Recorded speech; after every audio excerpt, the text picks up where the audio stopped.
तो किसी को न बताओ। एक दिन मैं जा रहा था, वो गाड़ी चला रही थी सुरभि, तो एक आदमी बोला, अरे भैया लेडी ड्राइवर रख ले बड़ो हो। तो जो नहीं जानता वैसे बतियाएगा। वो कमिटमेंट में गरीब है वो रवि किशन जी। हाँ, कैसे? वो कमिटमेंट का गरीब है। उसका कमिटमेंट कभी भी हिल सकता है। अब देखो फिर बवाल कराओगे तुम। नहीं नहीं, यही लाइन तुम हाईलाइट करोगे। नहीं नहीं, मैं एक बात का बहुत बल रखता हूँ कि हमसे लोग वही नाराज हो सकता है जो हमसे मिला ना हो। अगर वो हमसे मिल लेगा तो हमसे नाराज नहीं रहेगा। अरविंद केजरीवाल की बात छोड़ के वो तो शीला दीक्षित जी ने उस मुलाकात में हमसे कहा था कि मनोज, हमने जो सड़कें बनवाई हैं उसका तुम ध्यान रखना। आप 2 साल में आप इसी दिल्ली का नज़ारा देखिएगा, अपनी गली देखिएगा, गामड़ी रोड देखिएगा। हम उसका पहले तो जो रोड है जितना है उसको ठीक करेंगे, उसके बाद हमारा चौड़ीकरण का एक बड़ा विषय है। बिल्कुल है। तो ये हमारा विषय अब हम जब हम 2029 में जाएंगे वोट मांगने ना, उसके पहले में हम लोग किसी को कोई शिकायत नहीं रहने देंगे। कहते हैं ना कि एक साधे सब सधे, सब साधे सब जाए। अभी तो नरेंद्र मोदी जी के प्रति जो देश का विश्वास जागृत हुआ है, हम लोग उसको और मजबूत बनाने की कोशिश कर रहे हैं। पॉलिटिक्स गंदी नहीं होती है, पॉलिटिशियन गंदे होते हैं। पॉलिटिक्स को सुधारने के लिए जरूरत पड़े तो पॉलिटिक्स में आइए।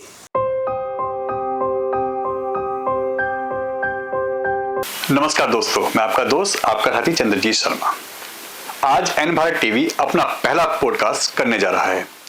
हमारे साथ एक ऐसे शख्सियत हैं जो अपने आप में बहुत प्रचलित हैं, फेमस हैं, ये कहें कई फील्डों से आते हैं। उन्हीं से पूछते हैं कि आखिर कौन हैं, क्या हैं और कैसे इतनी चीज़ों को मैनेज करते हैं। हमारे साथ हैं सांसद मनोज तिवारी जी। तिवारी जी, पहले ये बताइए, आपसे हम क्या कह के बात करें? एक्टर कहें, सिंगर कहें, या एक सांसद कहें, राजनेता कहें? देखिए, आप तो हमारे वोटर हैं जी। आप हमारे लोकसभा क्षेत्र के एक बहुत चर्चित और काफ़ी ख्याति प्राप्त पत्रकार हैं। जी भैया। तो हमारे लिए आप बहुत विशेष हैं, क्योंकि दुनिया के पत्रकार बहुत बड़े बड़े पत्रकार हैं। आपने कहा पहला पॉडकास्ट है, तो मेरे लिए पॉडकास्ट महत्वपूर्ण है, क्योंकि मैं आपके सवालों में अपने को देखूंगा जी कि मैं कहाँ खड़ा हूँ। आपका लोकल बहुत दबदबा है। आप मुझे तो सांसद जी कहें तो सबसे बड़ा है, क्योंकि आपके लिए तो मैं सांसद हूँ। जी जी जी। बाकी हम आपको और भी अच्छे से जानते हैं, आप सामाजिक व्यक्ति भी हैं जी। आप क्षेत्र की समस्याओं को भी हम लोगों को देते रहते हैं, बताते रहते हैं। तो आपका हर सवाल हमारे लिए महत्वपूर्ण है और मैं कोशिश करूंगा, वैसे आप मनोज जी कह सकते हैं, जौन कहवा हम जवाब दें। चलिए, तो पहले सवाल से शुरुआत करते हैं। आपने जब अपनी लाइफ की शुरुआत की थी, कि युवा मनोज तिवारी की बात करें अगर, तो जब आपने अपनी पढ़ाई की शुरुआत की थी, जब आप एक सिंगर बनने वाले थे, एक एक्टर बनने वाले थे, उससे पहले का युवा मनोज तिवारी क्या थे? उस पर एक प्रकाश डालिएगा। बहुत अभाव में थे, दूसरों को साइकिल पे चढ़ के जाते देखते थे तो मन ललचाता था। मोटरसाइकिल पे देखते तो लगता था ये बहुत बड़ा आदमी है, और कार में कोई जाता था तो फिर तो लगता था यार काश हमारा भी कभी। तो हम तो साइकिल ही नहीं उस समय तक थी हमारे पास। लेकिन मैं एक चीज उस समय भी सोचता था कि मुझे अच्छा इंसान बनना है। अब अच्छा इंसान की तो बहुत परिभाषा हो सकती है। तो मैं सोचता था कि यार मुझे ज़्यादा कंप्लेनिंग एटीट्यूड नहीं रखना है, हमें गेनिंग एटीट्यूड रखना है। ये दो बहुत महत्वपूर्ण बात मुझे जीवन में लगा कि हम हर बात की कंप्लेन करते रहते हैं और हम कहते हैं नहीं छोड़ो ना, कमियां बहुत सारी हैं, हम में है, तुम में है, सोसाइटी में है, गांव में है, शहर में है, देश में है, राज्य में है। मतलब जहां ना देखे वही अच्छा है। हम गेन क्या कर सकते हैं, हम इस सिचुएशन में हम क्या कर सकते हैं, तो हम ऐसे ही सोच के चलते रहे तो हमें आनंद आता रहा। आज हम अगर याद रखें कि हमारे अब तक के जीवन का सबसे मस्त मौला टाइम क्या रहा है, तो वही था जब मेरे पास कुछ नहीं था। वो समय याद है जब आपके पास कुछ नहीं था, आपने टैक्सी चला के, आपने कैब चला के अपनी लाइफ को भी स्ट्रगल में उस समय ये सब चीजें की हैं, वो समय याद आता है? हाँ, मैं टैक्सी नहीं चलाता था, मैं किसी का ड्राइवर के रूप में काम करता था। जी। प्राइवेट, और सैटरडे संडे ही सिर्फ करता था काम, क्योंकि मैं पढ़ाई करता था ना, ये तो ग्रेजुएशन की बात है। लेकिन उसके पहले ये तो बात थी आफ्टर इंटरमीडिएट, मैंने बीए फर्स्ट ईयर से उसके बाद इंटरमीडिएट के दौरान मुझे माँ से पैसे मांगने पड़े गांव से। लेकिन हाई स्कूल तक तो मैं बहुत अमीर था, क्योंकि मुझे 5वीं क्लास से स्कॉलरशिप मिलने लगा था। मैं बिहार विद्यालय परीक्षा समिति की स्कॉलरशिप परीक्षा पास किया और मुझे 100 रुपया महीना मिलता था। तो बस खाली साइकिल मोटरसाइकिल का खर्चा छोड़ दिए तो मेरे पास उस समय 10-15 रुपया खर्चा होता था महीना, तब मुझे 100 रुपया मिलता था, तो मैं माँ को दे देता था। इंटरमीडिएट से मैंने 11वीं से 12वीं तक मुझे पैसा मांगना पड़ा। उस समय मुझे लगता था कि यार मैं जब मांगता हूँ माँ को बड़ी अनाज बेचो फिर पैसा मांगो, और जो बनिया लेते थे तो फिर टाइम से नहीं मिला तो थोड़ा झड़प भी होती थी। तो मैंने सोचा कि हम पार्ट टाइम ड्राइविंग करेंगे, कुछ एक्स्ट्रा इनकम के लिए करने लगे। अच्छा, उसके बाद जब आप एक एक्टर के रूप में, एक सिंगर के रूप में आपने शुरुआत की, तो वो आप छोड़ के राजनीति में कैसे आना हुआ, क्यों आना हुआ? वो तो काफी अच्छा आपका समय था। नहीं, उसमें तो बहुत गैप है ना वहां तक पहुंचने में।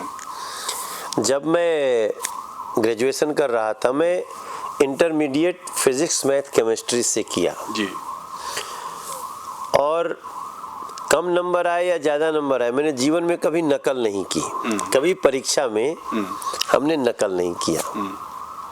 मुझे बहुत आश्चर्य होता है और अजीब लगता है कि लोग अपने बच्चों को नकल करा के पास कराने के लिए कोशिश करते हैं। वो सभी पेरेंट्स को, उससे बड़ा दुश्मन अपने बच्चे का कोई नहीं हो सकता जो नकल करा के पास करता हो। फिर मैं पढ़ने लिखने में ठीक था, कम पढ़ के भी ज़्यादा याद करता था।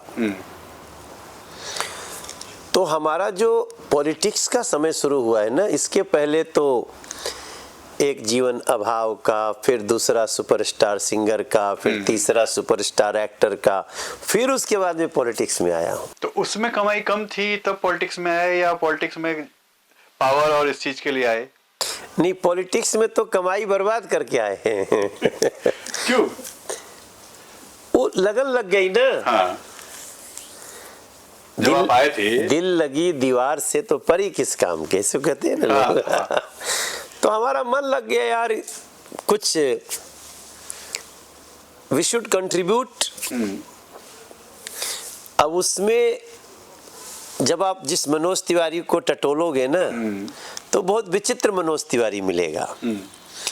क्योंकि मैं जब 2013 में मैं राजनीति में बीजेपी ज्वाइन किया हूँ, उसके पहले भी तो मैं समाजवादी पार्टी में चुनाव लड़ चुका हूँ। बिल्कुल, हाँ। तो समाजवादी पार्टी में चुनाव लड़ना मेरे जीवन में राजनीति को समझने वाला 3 महीना था। मैं समाजवादी पार्टी में 3 ही महीना रहा हूँ। मगर उस बीच में आपने योगी जी को भी नहीं छोड़ा। वही छोड़ दिया ना। हाँ। वो छोड़ दिया। हाँ। मैं वही 3 महीना तो जो चुनाव लड़ा, हाँ। गोरखपुर से, जी जी। तो चुनाव ही तो लड़ा, बाकी आगे पीछे का थोड़ी मेरा कोई इतिहास है। और वो जो चुनाव लड़ा उसी में तो मुझे ज्ञान प्राप्त हुआ कि गलत ट्रैक पे चले गए। नहीं, ये बहुत अच्छा लाइन है, लेकिन योगी के खिलाफ नहीं। मैं गलत व्यक्ति के खिलाफ खड़ा हो गया। यही तो मुझे अर्थ पता चला उसका। क्योंकि योगी जी जो काम से अपने जिस प्रकार से लोगों में चर्चित थे, परिचित थे, जो उनका ऑरा था, हम भी सुपरस्टार थे। हमको लगा अरे यार ये तो बहुत बड़ा कद का व्यक्ति है। हालांकि पहले से भी हम लोग तो उनके सभी उनको पसंद करने वाले लोग थे। अगर यूपी बिहार की बात करें तो योगी जी बहुत काशी हिंदू विश्वविद्यालय में पढ़ता था, एबीवीपी का सदस्य था।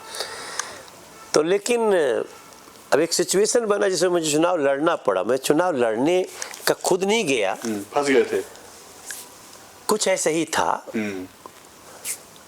उसकी चर्चा मत करना आज, ठीक ना? वो छोड़ दो। लेकिन मैं चुनाव लड़ा, और चुनाव लड़ा तो योगी जी के खिलाफ लड़ा। फिर जो 3 महीना मैंने देखा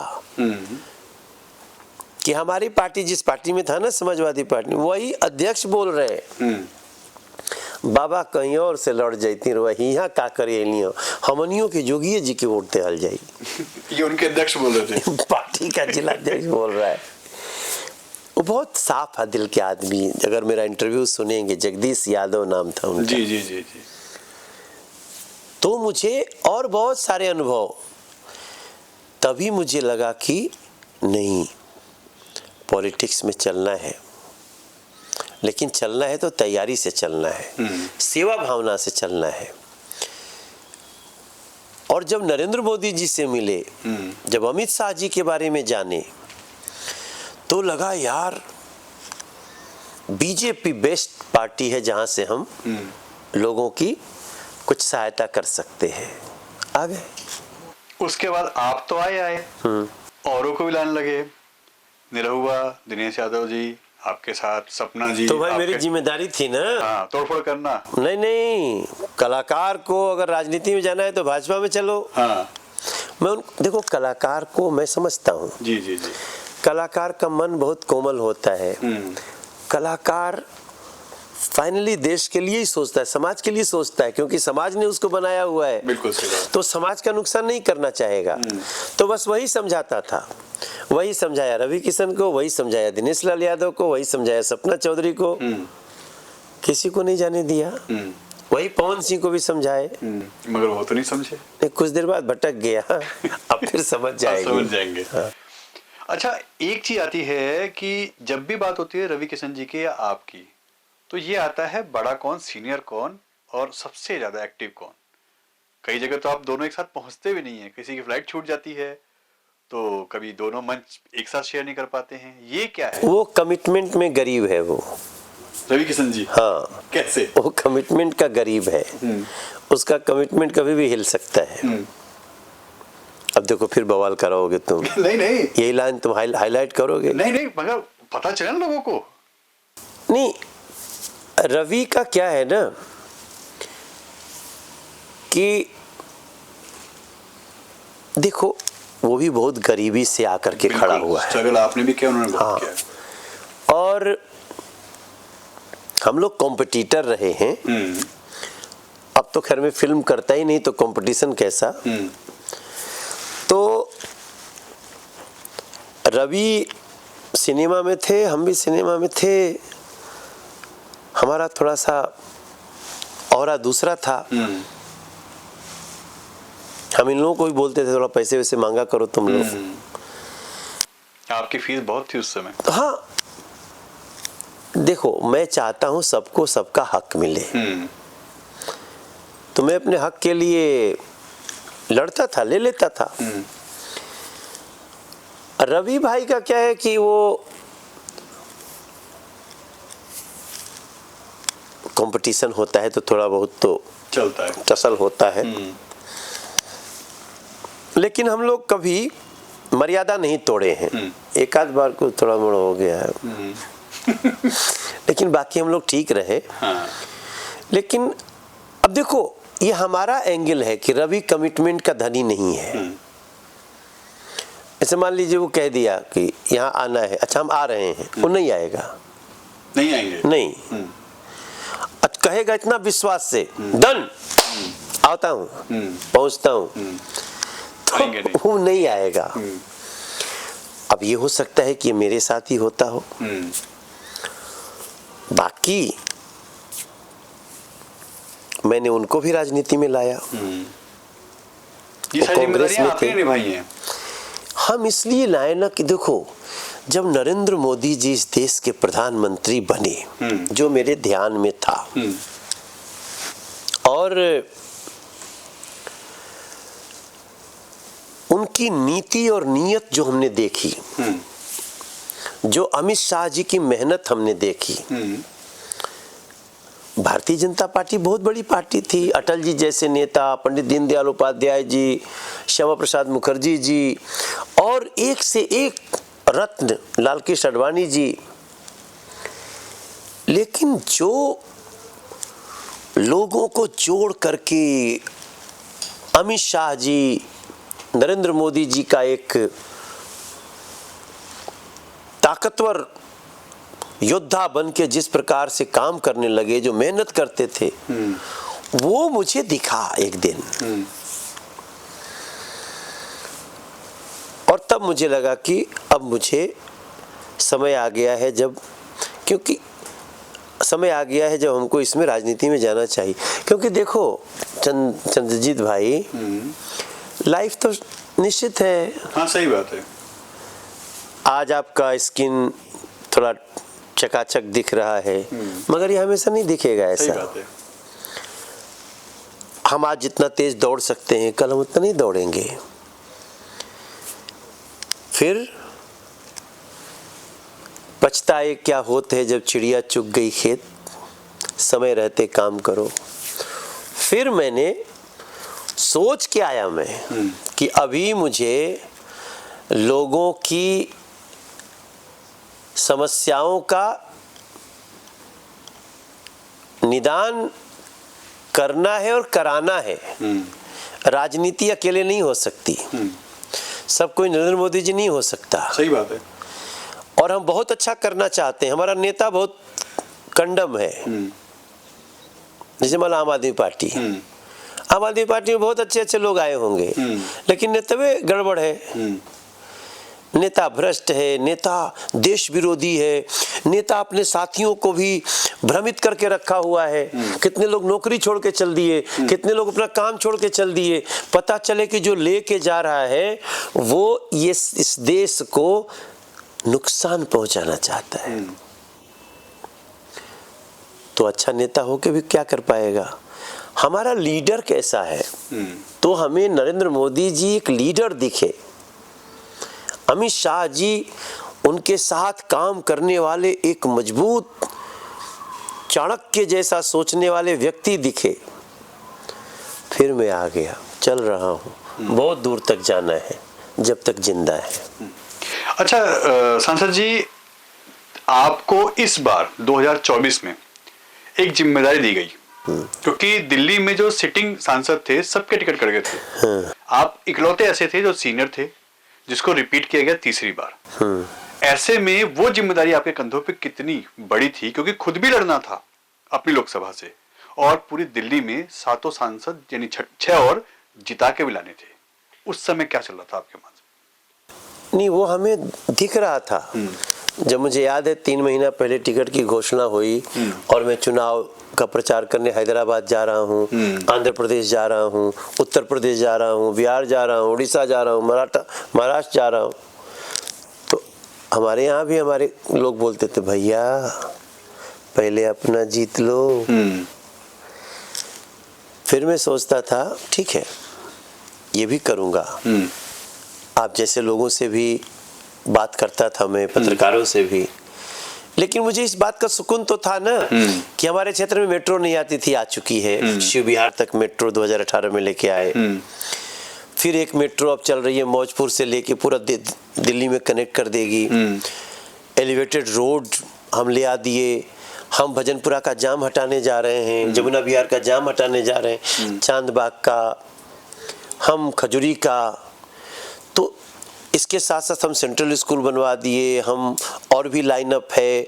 हम बुराड़ी तक और वजीराबाद तक, जगतपुर तक हम मेट्रो की लाइन बिछा दिए। तो इसका हमें थोड़ा सा विश्वास भी तो था ना कि आदमी इतना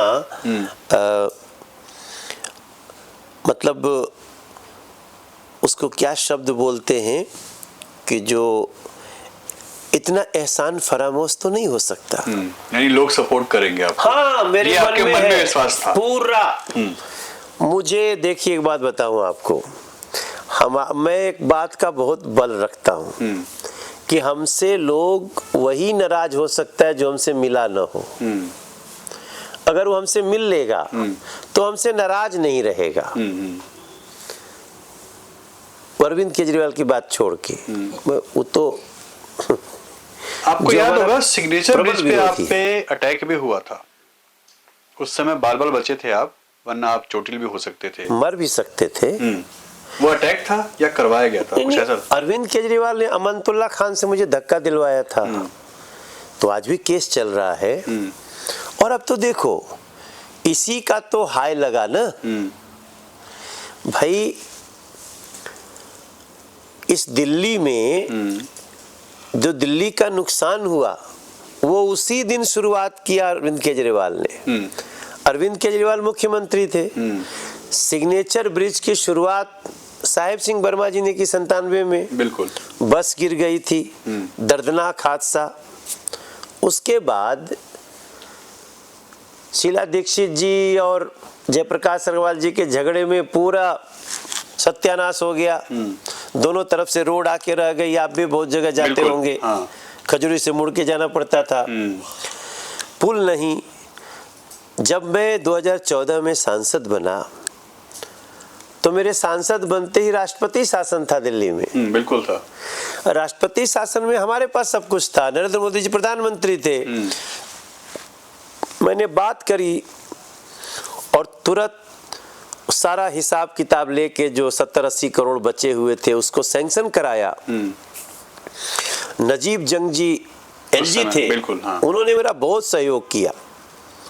मैं नजीब जंग जी को भी याद करना चाहता हूँ। मैं अनिल बैजल जी को याद करना चाहता हूँ। और जो भी हैं सक्सेना जी, वीके सक्सेना जी तो मतलब उनका तो पूछना ही नहीं है। वो तो बहुत शानदार एक एडमिनिस्ट्रेटर है। आपके इलाके में आप लोकसभा में अभी जब इलेक्शन में गए थे तो उस समय काफी समस्याएं थी, सीवर को लेके, पानी को लेके, सड़कों को लेके। उसके लिए क्या प्लान बनाया आपने? क्योंकि तकरीबन 1 साल होने को आ रहा है। उसके लिए कुछ सोचा? क्योंकि जनता तो आपसे उम्मीद करती है कि होगा। अब तो दिल्ली में सरकार भी आपकी है। यही तो मैं समझाने में लगा हूं कि देखो सीवर, हेल्थ, अस्पताल, स्टेट के स्कूल, नए कॉलेज, गलियों की व्यवस्था, जल जमाव न होना, ये सब तो स्टेट सब्जेक्ट है। बड़ी सड़कों का काम हम लोगों के पास था। जैसे मैंने कहा ना सिग्नेचर ब्रिज, कई लोग कहेगा कि भैया मनोज तिवारी जी आप क्यों कह रहे हो कि आप बनवा दिए? क्योंकि भैया उसमें राष्ट्रपति शासन था।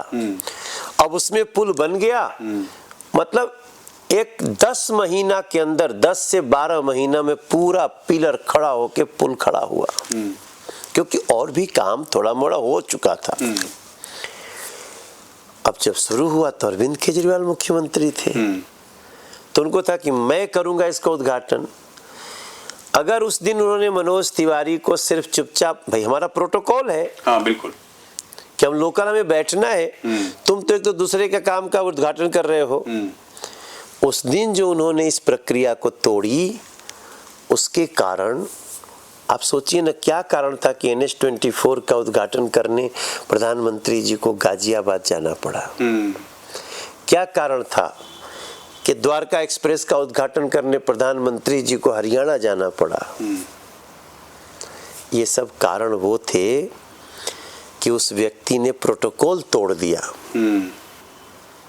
उन्होंने बहुत ही टुच्ची हरकत की केजरीवाल ने और वो टुच्ची हरकत ने दिल्ली का कितना बड़ा नुकसान किया। आदमी झगड़ा करते रहा। शीला दीक्षित जिससे हमारी भेंट हुई थी 2019 में, जब मैं चुनाव लड़ा था, मैं जीत गया था। आप मिलने भी गए थे। फोटो आपको याद होगी। ऐसा क्यों नहीं हो सकता चंद्रजीत भाई? मैं तो चुनाव जीत गया था। बिल्कुल। Sheila Dikshit ji she was a towering lady leader. मैं जानता था शीला दीक्षित जी बहुत बड़ी हैं, क्योंकि तब तक कांग्रेस ऑलमोस्ट खत्म पे थी। तो मैं उनके पास बैठा था, 45 मिनट बैठा। क्या अरविंद केजरीवाल एक दिन दिल्ली को सजाने के भाव से अमित शाह जी के पास नहीं जा सकते थे? गृह मंत्री है, यूनियन टेरिटरी है। लेकिन अगर अरविंद के नियत में दिल्ली सजाना हो तब तो शीला दीक्षित जी ने उस मुलाकात में हमसे कहा था कि मनोज, हमने जो सड़कें बनवाई हैं उसका तुम ध्यान रखना। हम अरे मुझे क्यों बोल रही हैं? और वो बोलती थी कि मैं अटल जी के पास बैठ बैठ के और मेट्रो ले आई थी।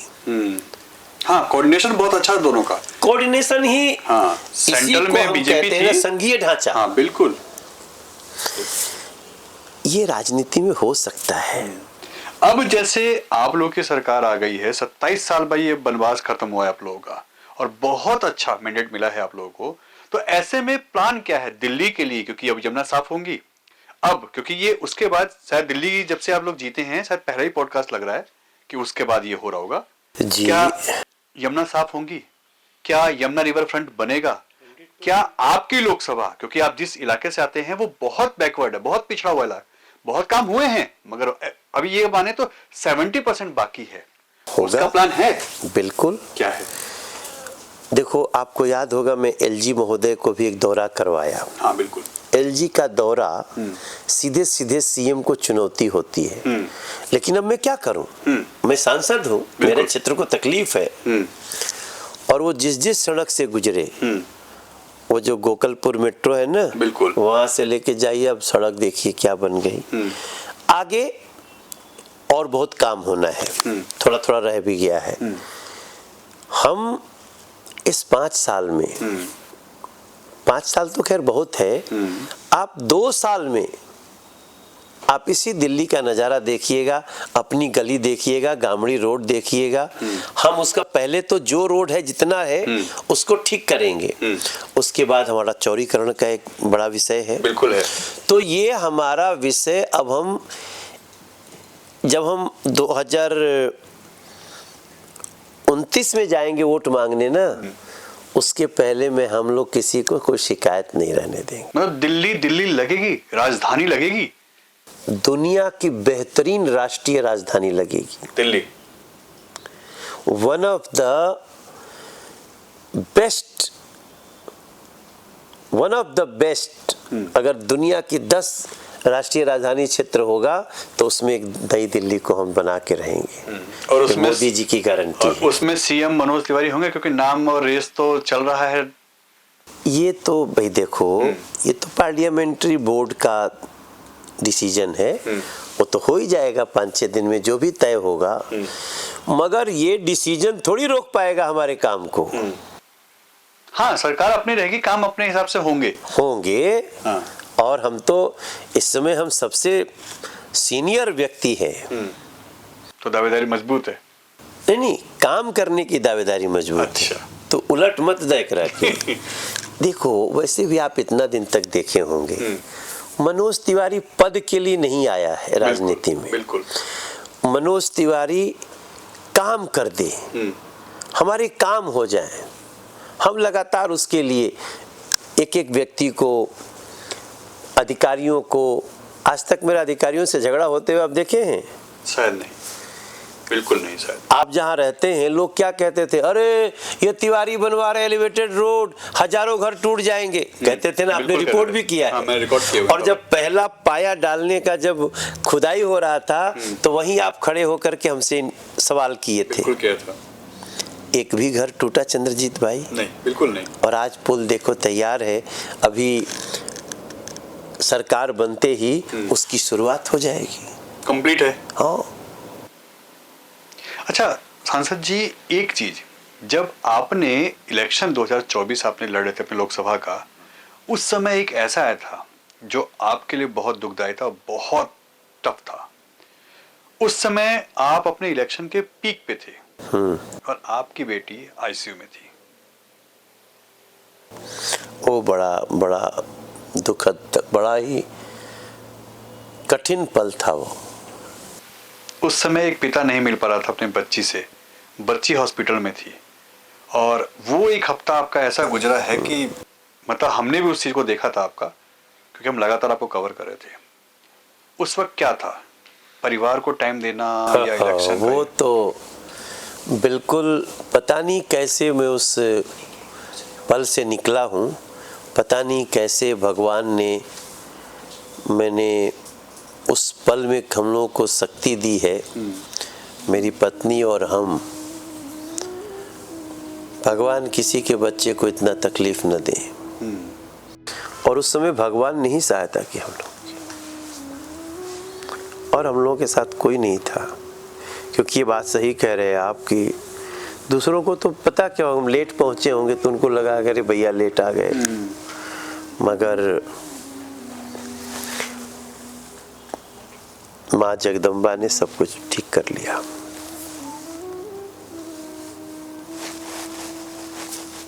चलेंगे आगे। उसके बाद सांसद जी एक समय ऐसा भी आया था जब आप भी डिप्रेशन में चले गए थे।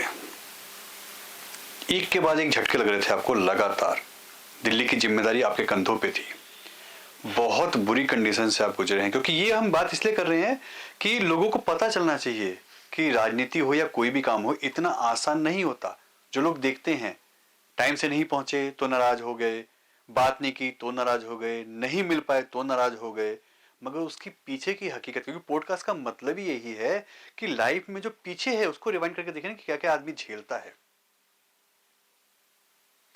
एक चीज आपको नहीं पता है जी, उसी दौरान मेरे माँ का पैर भी टूट गया था बनारस में। एक वो अलग तकलीफ थी। 2-2.5 महीने वो बेड पे रही। मैं जा भी नहीं सकता था, कुछ दूसरे लोगों ने उनका इलाज कराया, एक हमारे मित्र हैं डॉक्टर हैं उनके यहाँ।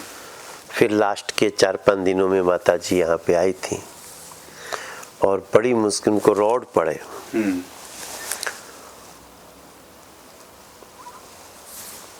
हमेशा कहती हैं जब तुम चुनाव लड़ोगे तो मैं जाऊंगी, तो भी 2-4 जगह गई। साजिशें भी बहुत हो रही थी।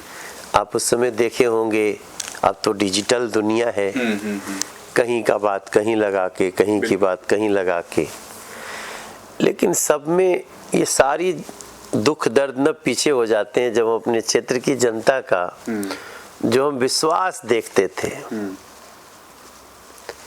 कई लोग हमको बोलते थे कोई बात नहीं भैया, जाओ और जगह प्रचार करके आओ, क्योंकि हम अपने यहाँ काम करते हुए वो भी सामने एक बहुत बड़ा बहुरूपिया देश विरोधी व्यक्ति चुनाव लड़ रहा था, कन्हैया कुमार, और राहुल गांधी, अरविंद केजरीवाल, ये सब लोग उसके साथ घूम घूम करके प्रचार करते थे। ऐसा लगता था जैसे राहुल गांधी और अरविंद केजरीवाल के रास्ते का बहुत बड़ा कांटा हो मनोज तिवारी, ऐसा लोग लड़ते थे।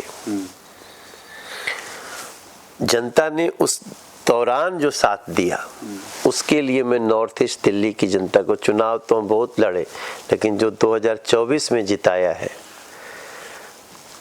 अब मैं जब भी आज महाकुंभ में भी जब मैं प्रार्थना मांग रहा था तो नॉर्थ ईस्ट दिल्ली के लिए जरूर मांगता हूँ। एक चीज सांसद जी, पाप पुण्य में विश्वास करते हैं?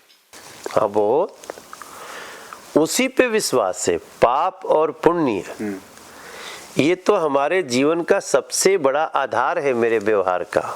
अभी आप गए थे वृंदावन और आप अनिरुद्धाचार्य जी से मिले। हाँ, वहां पे आपने उन माताओं के हाल देखे। कहने को तो उनके बच्चे करोड़पति हैं, अरबपति हैं, और उस समय हमने जो हमारे सूत्र हमने लोगों ने देखा था कि आपकी आंखों में आंसू आ गए थे कि करीब 293 माताएं बुरी हालत में थी और एक संत सेवा कर रहा है, जबकि जिन बच्चों को पाल पोस के बड़ा किया वो अपने घरों में फोन नहीं कर रहे, मिल नहीं रहे उनसे, वो वृद्धाश्रम में रह रही हैं। और जैसे ही वो घुसते थे कमरे में तो माताएं अपने जैसे गाय अपने बछड़े को दुलार करती है वैसे माताएं उनको लगा लेती थी।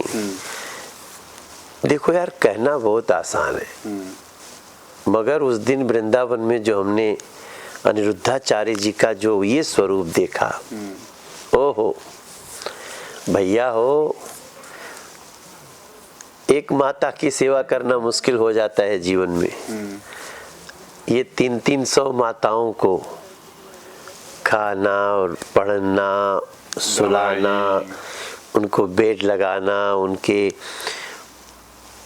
पसंद का ध्यान रखना, उनके मंदिर का ध्यान रखना, बहुत बड़ा काम कर रहे हैं अनिरुद्धाचार्य जी। मेरा सम्मान, वैसे तो मैं संतों से बहुत जुड़ा रहता हूँ, लेकिन बहुत कुछ प्रेरणा दे गए हैं उस दिन आपको, बहुत कुछ प्रेरणा दे गए। फ्यूचर में इसके लिए भी कुछ आप सोचेंगे, करेंगे? देखो, सबसे पहले अपनी माँ का तो करें। अब भाई देखो आप कि वहाँ पे अच्छे अच्छे करोड़पति लोगों की माताएं वहाँ घर से भेजी गई हैं और कोई देखने तक नहीं आता।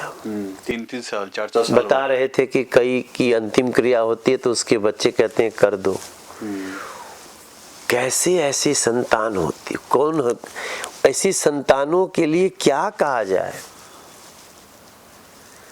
हम तो ये कहते हैं ना कि माता पिता को मानिए भगवान की तरह,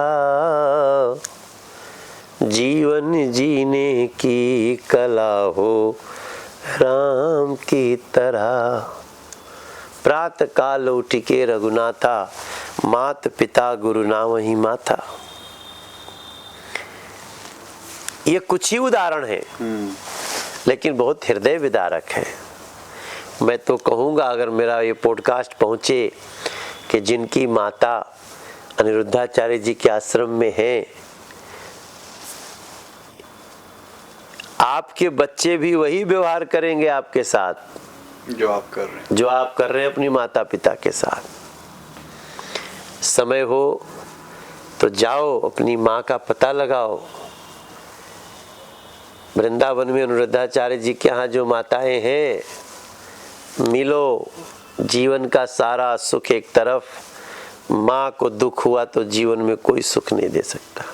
अच्छा, आप जो काम करते हैं, आप एक सिंगर भी हैं, एक्टर भी हैं, हालांकि थोड़ा सा कम हुआ है ये काम आपका, एक राजनीतिक भी हैं आप, तो एक नेता, इन तीनों चीजों से निकलने, और उसके बाद तो सीसीएल क्रिकेट में भी आप हाथ आजमा रहे हैं। ऐसे में परिवार के लिए टाइम कब निकलता है? निकलता भी है या उसकी नाराजगी रहती है फैमिली की तरफ से? नहीं, अभी देखो, कल मैं पत्नी के साथ महाकुंभ नहा रहा था, आज मैं माँ के साथ महाकुंभ नहा रहा था। थोड़ा कंफ्यूजन हो गया था, मुझे लगता था माँ नहा चुकी हैं, बाद में थोड़ा नहीं नहाई हैं, तो मुझे थोड़ा सा 12 घंटा ज्यादा रुकना पड़ा महाकुंभ में। फिर आया तो बच्चों को बोला कि एयरपोर्ट हमें लेने आ जाए। फिर वो एयरपोर्ट आना, उनका अचानक पापा को देखना, थोड़ा सिक्योरिटी को समझा के रखता हूँ, बिटिया आएगी, उसको दौड़ के आएगी, आने दो। फिर वो दौड़ के आती है, धर धर धर धर फिर वहाँ से घर आने तक बच्चों के साथ खेल रहे हैं। टाइम तो मैनेज करना होता है। बिल्कुल। फिर उनको 10 बजे जब सो गए तो आपका इंटरव्यू कर रहे हैं। आपकी बिटिया कहती है कि मनोज तिवारी, सांसद मनोज तिवारी। आजकल कहती हाँ है। कहती है, वो ये भी कहती है स्वागत मैं करूंगी मनोज तिवारी का। वो कैसे देखते हैं, क्योंकि वो बचपन तो आपने भी जिया होगा। ये तो बचपना है, कोई स्कूल में बोल दिया होगा ये मनोज तिवारी की बेटी है, तो ये कहती है मैं मनोज तिवारी की बेटी हूँ, सांसद मनोज तिवारी, ऐसे करके हमको थोड़ा कभी कभी वो खुश होती है। फिर उसको समझाता हूँ नहीं बेटा, तुम अगर सांसद मनोज तिवारी बोलोगी तो मेरे लिए ये तो सजा हो जाएगी ना, तो फिर जैसे देखेगी मैं थोड़ा उदास चेहरा बना लूंगा तो कि पापा देखो बच्चों को समय देना चाहिए। एक सक्सेसफुल व्यक्ति को गुड पेरेंट्स भी होना चाहिए। बिल्कुल। और आप हमेशा याद रखिए कि जब आप जीवन जी रहे हैं तो कई लोग आपके जीवन से अपने जीवन को संवार रहे हैं। आपका व्यवहार करना, आपका शब्द बोलना, आपका ये सब कुछ आपके आसपास के लोगों पे असर डालता है। वो कहते हैं ना कि टीचर हमेशा सिद्धांत लिख के नहीं पढ़ा सकता, अपने बॉडी लैंग्वेज से, अपने बिहेवियर से दिखा सकता है। सांसद मनोज तिवारी को या एक्टर मनोज तिवारी को या सिंगर मनोज तिवारी को गुस्सा आता है? बहुत आता है यार, कभी कभी दबा लेता हूँ। हाँ, कैसे? गुस्सा तो आ सकता है, इंसान को गुस्सा आ सकता है, रोना आ सकता है, हंसना आ सकता है, ये सब आना ही चाहिए। लेकिन गुस्से पे नियंत्रण होना चाहिए। मैं कई मामलों में कभी कभी गड़बड़ हो जाता है। भाई क्यों कहा जा गया है कि जहां क्रोध तह काल है, तो गुस्से में तो आदमी कुछ भी कर देता है। हीट ऑफ द मोमेंट में आदमी मर्डर कर देता है। तो गुस्से से आप बिल्कुल मुक्त हो जाए ऐसा तो दावा नहीं कर सकते, लेकिन जब गुस्सा है तो चुप रहो, गुस्सा है तो दूर चले जाओ। डर भी लगता है? डरते हैं कभी आप किसी से? डरते हैं? हाँ, दोनों बेटियों से डर लगता है। आप तो पत्नी से भी डरते हैं, सुरभि भाभी से बहुत डरते हैं, तिवारी जी से? नहीं, उससे डरते हो तो बहुत प्यारी है, वो डराती। हमने कई हमारे पास शॉट हैं कि आप चुपचाप बैठते हैं, वो आपकी गाड़ी चलाती हैं, स्टीयरिंग उनके हाथ में होता है और आप बिल्कुल शांत बैठे रहते हैं। उस वक्त तो नेता, राजनेता, अभिनेता सब साइड होते हैं, शांति से बैठते हैं। ना, ये तो उस समय डरते थोड़ी हैं। वो तो किसी को न बताओ। एक दिन मैं जा रहा था, वो गाड़ी चला रही थी सुरभि, तो एक आदमी बोला अरे भैया लेडी ड्राइवर रख ले हो। तो जो नहीं जानता वैसे बतियाएगा। लेडी ड्राइवर भी रखना इट्स अ गुड स्टार्ट, ताकि हमारी बहन बेटियों को काम मिले, मान सम्मान मिले, काम मिले। Driving is a very good job. मैं भी ड्राइवर रहा हूँ। तो अब तो धीरे धीरे ना ये बेटा बेटी में अंतर हम ही लोग करके रखे हुए। सही बात है, भगवान तो दोनों चीज एक जैसी देता है। हम एक आदमी की अंत्येष्टि में गए, बेटा भी था बेटी भी थी। वह चलो भाई अंतिम क्रिया करो, बेटा बोला नहीं हम नहीं करेंगे, तो बेटी ने किया। अब हम लोग बना के रखे हैं बेटी ही करेगी, अरे बेटा ही करेगा, कि बेटा ही करेगा अंतिम क्रिया। अरे भाई संतान कर सकती है। ये बहुत सारी चीजों को और सूक्ष्मता से समझने की जरूरत है। एक चीज, आप सिंगर जब थे? अरे सिंगर हूँ। हाँ, वो है, एक्टर भी हैं, थोड़ा रुक गया है। सबसे ज्यादा गाना हमारा ही ट्रेंड हो रहा है। हाँ, कौन सा जो आपको पसंद हो और लगता है कि ये मेरी लाइफ का सबसे बेस्ट है, जिसने मुझे फेम भी दिया? नहीं, बेस्ट तो हर गाना है मेरा। कौन सा आपका फेवरेट कौन सा है? मेरा गाना तो बहुत सारा फेवरेट, लेकिन लेटेस्ट हिट जो है ए राजा जी ए करे तरल हाजरू। ये दिल्ली पे भी शूट करता है। ये बिल्कुल, ये दुनिया के हर उस कार्य पे शूट करता है जो शुभ हो, जो अच्छा हो। अभी तो मैं देख रहा था कि वो मिल्कीपुर चुनाव हुआ ना, उपचुनाव। हाँ बिल्कुल। और वो सांसद जी का बेटा हार गया, तो सांसद जी बहुत भौकार पार के रो रहे थे। तो उसी पे लगा दिया था कि राजा जी करी तो रहा जरूरत। बहुत बदमाश लोग हैं। एक चीज और सांसद जी की, जैसा आपने काम को थोड़ा सा कम कर दिया है, सिंगिंग हो, एक्टिंग हो, क्योंकि आपको राजनीति भी देखनी है। अगर कभी ऑफर मिलता है एक बड़ी फिल्म करने का, एक्टिंग करने का, तो क्या रहेगा? होगा? लोग देखेंगे आपको? हाँ यार, सोच रहा हूँ करने का। कब तक? 2025 में एक फिल्म आपको देखने को मिलेगी। तो उसकी तैयारी चल रही है या अभी उस पे काम चलने वाला है? मार्च में शूटिंग है। शूटिंग है, मार्च से शूटिंग है, और मार्च से शूटिंग है, अप्रैल तक समाप्त हो जाएगा, लास्ट तक। और बहुत अच्छी फिल्म है। कुछ उसके बारे में नहीं बताऊंगा, कारण? फिल्म देखना। बहुत अच्छी फिल्म है। उस फिल्म में मैं हूँ और रेखा जी हैं। अच्छा। और एक बच्ची की कहानी है जिसका मैं ट्यूटर हूँ। ओके। ट्यूशन पढ़ाता हूँ। और बच्ची के माता पिता बहुत अमीर हैं। आगे फिल्म देखना। ठीक है, एक आखिरी सवाल। हम लोग योगी जी के, मोदी जी के नाम पे हमेशा वोट मांगते हैं, चाहे कोई भी चुनाव आता है। क्या कभी ऐसा समय आएगा कि मनोज तिवारी के नाम से भी वोट पड़े और लोग बिना सोचे ना चेहरा मोदी जी का देखें, ना योगी जी का देखें, सिर्फ मनोज तिवारी के नाम पे वोट पड़े? ऐसा भी दिन आने वाला है।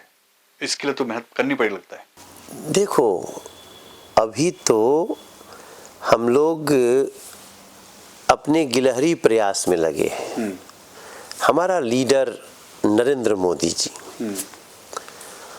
और मोदी जी की योजनाओं को जमीन पर कार्यान्वित करने वाले उनके मंत्रिमंडल के लोग, राज्यों के मुख्यमंत्री,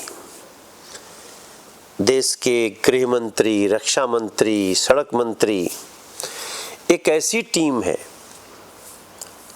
एनडीए के हमारे अन्य जो नेता है, चंद्रबाबू नायडू जी, नीतीश कुमार जी, चिराग पासवान, तो ऐसे बहुत सारे लोग, एकनाथ शिंदे जी, ये सब मिलकर के जो टीम है, अभी हमारा कहते हैं ना कि एक साधे सब सधे, सब साधे सब जाए। अभी तो नरेंद्र मोदी जी के प्रति जो देश का विश्वास जागृत हुआ है, हम लोग उसको और मजबूत बनाने की कोशिश कर रहे हैं। जो आपका ये पॉडकास्ट देख रहा है, उसके लिए क्या संदेश होगा आपका, जो आपके मन की बात हो, जो हमसे रह गई हो, जो आपके मन में आता हो कि मुझे ये भी कहना चाहिए था, ये होना चाहिए था, कुछ ऐसा है तो आप कह सकते हैं। नहीं, मैं ये बोलना चाहता हूं कि देखो, हर व्यक्ति को अपने अपने स्किल पे काम करना चाहिए। आपके अंदर कोई हुनर है, उसको तराशो, दुनिया में मत भटको, आपको बहुत अच्छा स्थान मिल सकता है। दूसरा, अपने जीवन में हमेशा देश को सबसे ऊपर रखिए। ये मत सोचिए कि मोदी जी प्रधानमंत्री हैं, उन्हीं की जिम्मेदारी खाली देश को ठीक करने की। हमारी भी जिम्मेदारी है, ये देश है हमारा, नेता हम ही हैं कल के। पॉलिटिक्स गंदी नहीं होती है, पॉलिटिशियन गंदे होते हैं। पॉलिटिक्स को सुधारने के लिए ज़रूरत पड़े तो पॉलिटिक्स में आइए।